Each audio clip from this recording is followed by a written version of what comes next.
Сәлеметсіздер ме оқушылар? Бүгінгі сабағымыздың тақырыбы тәуелсіздік нышандары, екінші сабақ.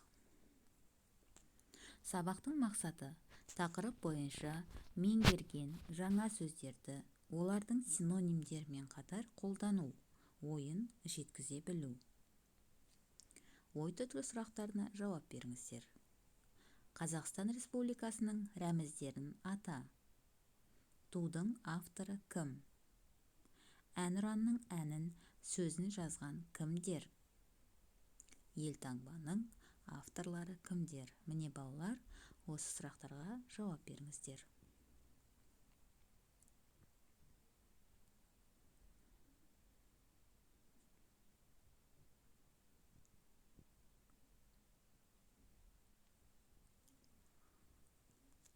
Ойланып болсақ, жауаптарыңызды салыстырып тексеріп көріңіздер. Қазақстан Республикасының рәміздері ту, елтаңба, әнұран. Тудың авторы Шәкен Ниязбеков. Әннің авторы Шәмші Қалдаяқов. Сөзін жазғандар Жұмекен Нәжмеденов, Нұрсұлтан Назарбаев.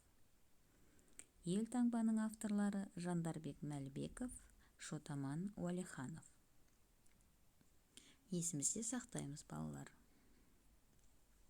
Келесі жазылым тапсырмасы. Оқулықтың 27-ші бетінде 5-ші тапсырма. Бір сөйлемге бірнеше нұсқада сұрақ қойып жаз.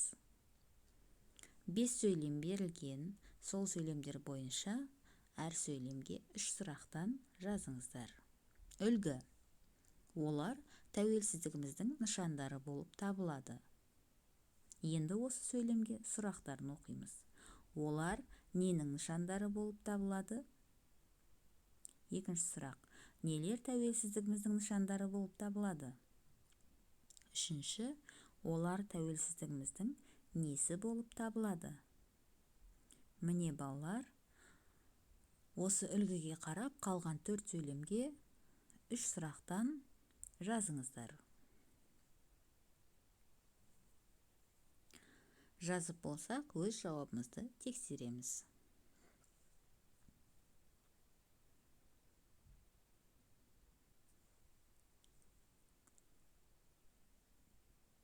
Қате болса, дұрыстап жазып қойыңыздар. Келесі айтылым тапсырмасы. 6-шы тапсырма 28-ші бет. Қате жазылған сөйлемдерді тап. Балалар, берілген сөйлемдерді мұқият оқып шығыңыздар және қате сөйлемді табыңыз. 1992 жылы 4 маусымда Қазақстан Республикасы Жоғарғы Кеңесінің сессиясында республикамыздың туы, елтаңбасы, әнұраны қабылданды. Екінші. Олар мемлекеттік рәміздер болып саналады. Үшінші. Мемлекеттік рәміздер тәуелсіздік нышаны ретінде ерекше қадірленеді. Төртінші. Олардың түр, түсі мен ресми қолданылу тәртібі ата заңда белгіленеді және заңмен қорғалады. Тудың авторы Шәкен Оңдасынұлы Ниязбеков, белгілі монументші, суретші.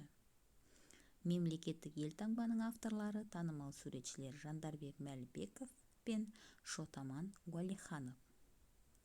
Міне балалар, осы сөйлемдердің ішінен қате сөйлемді табыңыз.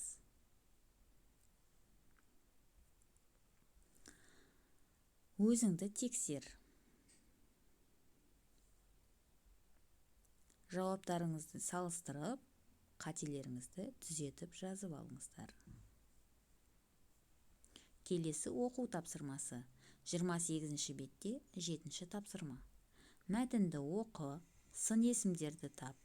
Қою әріппен берілген сөздердің синонимін тауып, сөйлем құра. Мәтін. Біздің көгілдір түсті туымыз бірлік пен амал есендікті білдіреді. Тудың ортасындағы сәулесін шашқан алтын күн тыныштық пен байлықтың белгісі. Қазақ халқы ерте заманнан бері қыранды, киелі, қасиетті құс деп есептеген. Тудың сабына ұлттық ою-өрнек салынған. Мемлекеттік әнұранның авторы Шәмші Қалдаяқов. Сөзін жазғандар Жұмекен Нәжмеденов, Нұрсұлтан Назарбаев. Менің Қазақстаным әні Қазақстан Республикасының әнұраны ретінде 2006 жылы 10 қаңтарда елбасын ұлықтау рәсімінде алғаш рет орындалды. Міне балалар, осы мәтіннен сын есімдерді тауып, қою қаріппен берілген сөздердің синонимдеріне сөйлем құраймыз. Назарларыңызға рахмет, сау болыңыздар.